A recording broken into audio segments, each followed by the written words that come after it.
And today is Bihu festival here in Assam, in all of the northeast. So all my best wishes to you.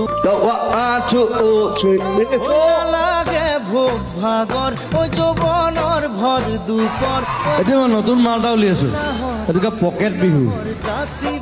হাতখন পকেটত সোমাই থাকে, নাচিব পাৰে নাই।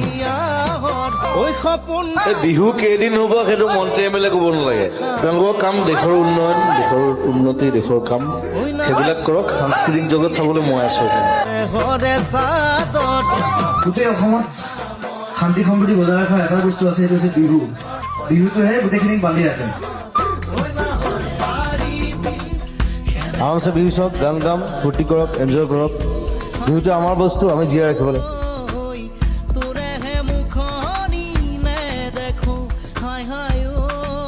Happy Bihu to you and love you.